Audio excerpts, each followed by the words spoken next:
Ethan Ward was an ordinary man. He lived alone in a small apartment in the middle of the city. His days were simple. Wake up, go to work at the data center, eat some dinner, and watch old movies before sleeping. Nothing exciting ever happened, and he liked it that way. He liked calm, quiet life. That night, Ethan was sitting on his sofa, sipping a mug of black coffee. Rain tapped softly on the window, and the city outside glowed with the usual lights. The hum of traffic was steady, boring but comforting. He yawned, stretched, and reached for the remote to turn off the TV. Then it happened. A flash. Bright white-blue light filled the room, burning against his eyes.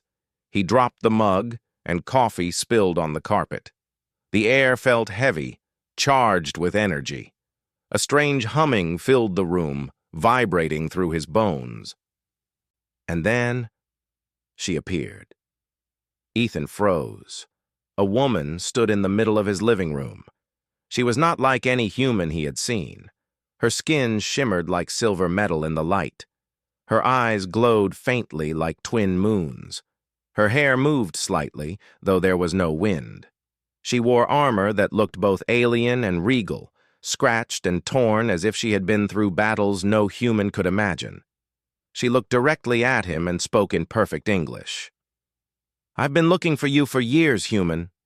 Ethan's mouth opened, but no words came out. His mind scrambled. This had to be a joke, a hallucination, or some kind of government experiment. Nothing else made sense. Who are you?" he stammered.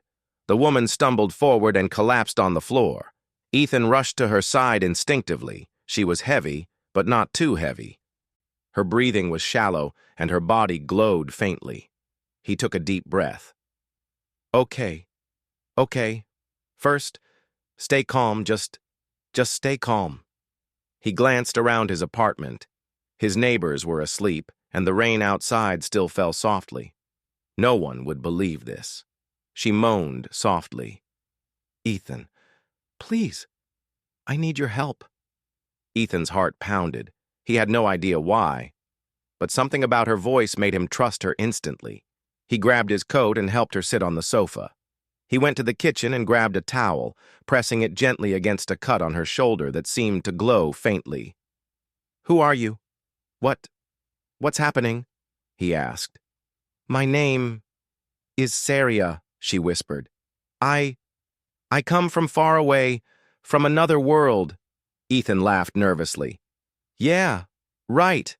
And I'm from Mars." Saria's glowing eyes met his. "I do not lie, human." "Others, they are coming.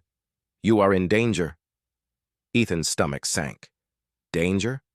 He lived alone in a quiet city. The most danger he had ever faced was a parking ticket, and yet here she was, injured and pleading for his help. "Others? Who? Who is coming?" She shook her head weakly. "I cannot say now, but they know about you.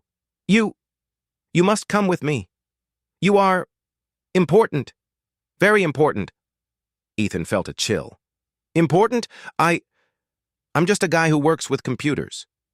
"You are more than that," she said, her voice firm despite her exhaustion. "Human, your kind, is special, and you carry the key." The words made no sense, but Ethan felt the weight in them. There was truth behind her glow, her voice, and the fear in her eyes. A sudden hum filled the apartment again. The walls vibrated and the lights flickered. Ethan jumped. "They are here," Saria said. Her voice had changed. It was urgent, commanding. "We don't have time. You must trust me, human." Ethan glanced around nervously. "Trust you? I barely know you, and I don't even know if you're real." She smiled faintly, a mix of sadness and determination. "Time is short. Please." Ethan hesitated. He wanted to run, to lock himself in the bathroom and call someone, anyone, but something deep inside told him he could not. She needed him. And maybe this was bigger than his boring life. "Okay," he said finally, his voice trembling.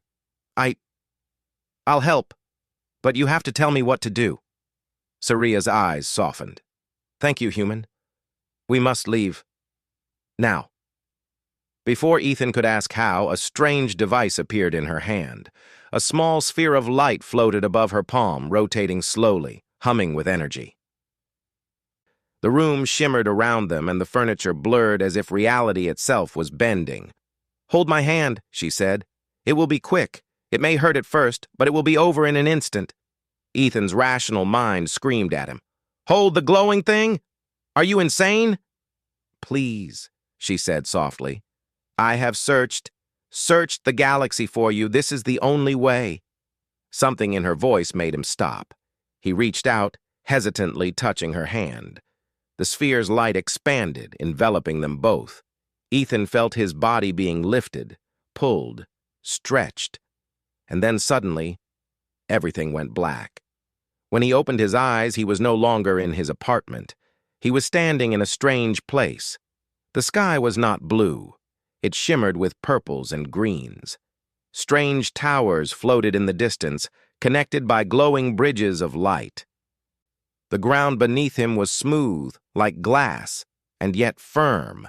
The air smelled sweet, almost metallic.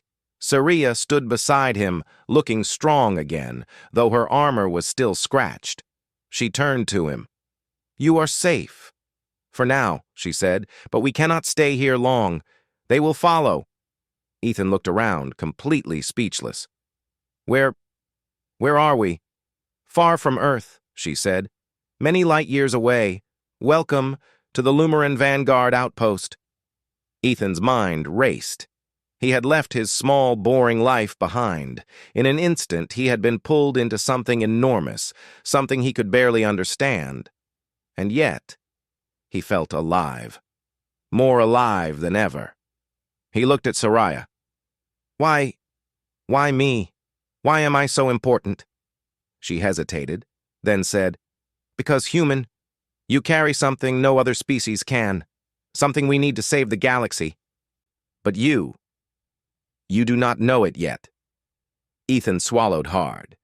He had always thought humans were insignificant, ordinary, weak. But now, maybe they were not. Maybe humans were something special. He took a deep breath, feeling fear and excitement mix. Okay, he said. If I'm important, then I guess I'm coming with you. Saria smiled. Good. Then our journey begins. And human, be ready. Everything you know is about to change. Outside, the night sky shimmered with stars Ethan had never seen. He realized for the first time that his life on Earth was over. And yet, for the first time, he felt hope. And somewhere deep inside, he knew that whatever came next, humanity might just surprise the galaxy. Ethan blinked against the glow of the Lumaran outpost. The world around him was alive with light and motion. Towering structures floated above the smooth, reflective ground, connected by bridges that pulsed with energy. Strange vehicles hovered silently in the distance. Alien creatures, some small and many-legged, some tall and ethereal, moved about, speaking in strange musical tones. Ethan felt dizzy. He wanted to ask a million questions, but Saria's calm presence anchored him. Take a moment, she said softly. You are safe here, but there's little time to rest. I don't understand any of this, Ethan said. His voice shook. How am I here? And why me? Saria gestured toward a large oval-shaped building, floating a few meters above the ground. Come. You will understand. There are others you must meet, and they will explain more than I can. Ethan followed her, his mind racing. He was still clutching the strange energy sphere that had brought them here. Every few seconds, it vibrated slightly in his hand, reminding him of the impossible journey he had just endured. Inside the building, the air was cooler, and a soft hum filled the space. Panels of glowing symbols lined the walls. Aliens of all shapes and sizes worked quietly at the stations, some communicating silently with glowing displays. They paused to look at Ethan as he passed. Their expressions were unreadable, but their eyes carried a hint of curiosity, even awe. Saria led him to a room at the center. There, seated around a circular table, were a small group of Lumaran officers. Their silver eyes reflected the light from the panels, and their faces were serious. "This is Ethan Ward," Saria said. "He is important." One of the officers, taller than the rest, with intricate tattoos glowing faintly along his arms, stood. "Human?" he asked, his voice deep and calm. "Yes," Ethan said nervously. I'm human, that's all." The officer studied him. "You are more than all. Humans are rare, strong, adaptive. You carry a signature that is unique, even among the stars." Ethan blinked. "Signature? What do you mean?" "I'm just a guy from Earth. I eat pizza, work in a computer lab, and binge-watch shows. That's me." Saria smiled faintly. "Humans, you underestimate yourselves, your biology, your evolution. It is something no other species has achieved naturally. And Ethan, you are a key to something ancient, something that could save or destroy the galaxy." Ethan's stomach sank. Save or destroy? That's a lot of pressure for a guy who can't even cook pasta without burning it. The officer chuckled, but it was not unkind. "Do not worry. You will not be alone. But first, you must understand why the Croth Dominion seeks you." Ethan shivered. He remembered Saria's words, the sense of danger that had been following them since his apartment. "The Croth? Who are they?" "They are an empire," Saria said. "Ruthless, expanding, and they seek control over all intelligent life. They have learned about your kind, about the human genetic signature, and they wish to capture you." "Capture me? Me? Why?" Ethan asked, his voice rising. "I'm not a soldier. I'm not a hero. I'm just me." "You are exactly why they want you," Saria said firmly. "You are not like any other species. You adapt, you endure, and your potential is remarkable. The Croth fear what humans can do because even they cannot fully understand it, and that is why you are the key." Ethan sank into a chair. He felt like the world was spinning. I don't know what to say. This is insane." "Perhaps," Saria said softly. "But reality is rarely polite." Before Ethan could process her words further, the hum in the building changed. Panels flickered, and the room shook slightly. "Alert," said another officer, a smaller Lumaran with 4 arms, rapidly typing on a floating console. "Croth ship detected in orbit. They are preparing to enter the atmosphere." Ethan's heart pounded. "Wait, they're here? Already? But we're on another planet." "Yes," Saria said, her eyes narrowing. "They can track energy signatures across light years. They know you are here. We must move." Without another word, she grabbed Ethan's hand and led him out of the room. Outside, the Lumaran outpost was alive with movement. Soldiers hurried to defensive stations. Holographic displays flashed red, showing a massive Croth warship approaching. Its surface was black, jagged, and covered with spikes, glowing red lines tracing along its hull. Ethan froze. We can't fight that. That's like a mile long." Saria's eyes gleamed. "We don't fight it with weapons alone, Ethan. We fight it with you." "What? Me? I'm not a fighter." "You are not just a fighter," she said. "You are human. Your biology, your mind, your instincts are unlike theirs. You will help us turn the tide. But first, you must see something." She led him to a restricted chamber at the top of the outpost. Inside, a massive crystalline structure pulsed with light. It looked like a tree made of glass, its branches stretching into the ceiling. Symbols moved along its surface, glowing faintly. "This," Saria said, "is the Lumaran core. It has existed for thousands of years.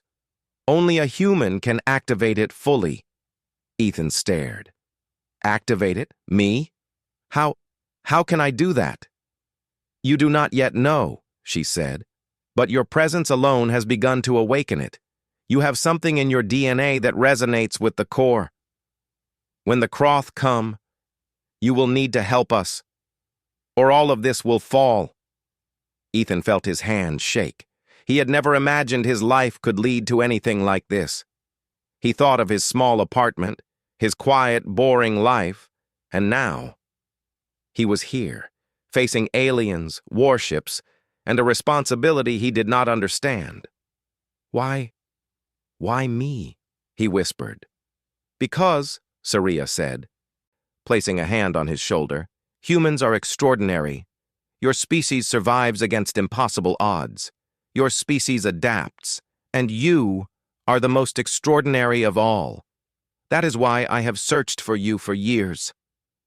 Ethan swallowed hard. He wanted to protest, to say he was not extraordinary, but he could not. Something in her voice, in the way she looked at him, told him she was telling the truth. Suddenly, alarms blared.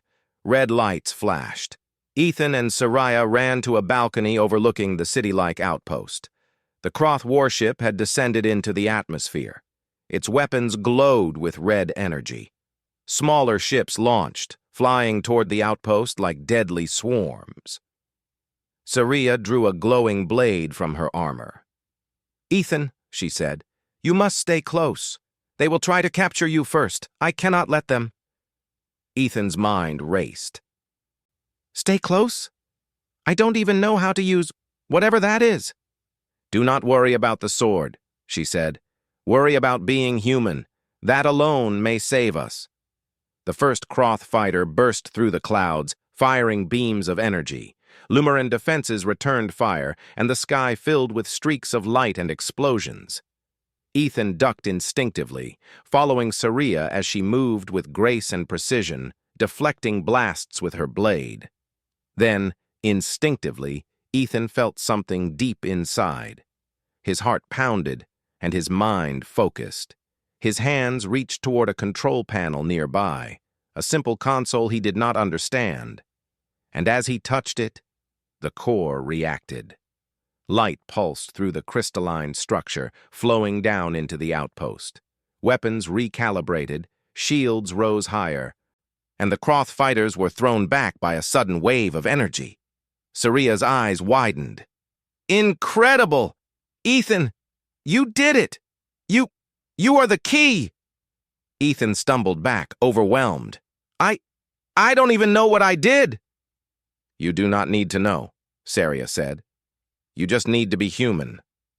The battle continued, but for the first time, Ethan felt power within him. The humans he had dismissed as ordinary were, in fact, extraordinary, and now he was living proof. As the Lumaran outpost held its ground, Ethan realized one thing clearly. His life had changed forever. He was no longer just a man from Earth. He was a human who could stand against the galaxy's deadliest enemies, and somehow, that made all the fear worth it.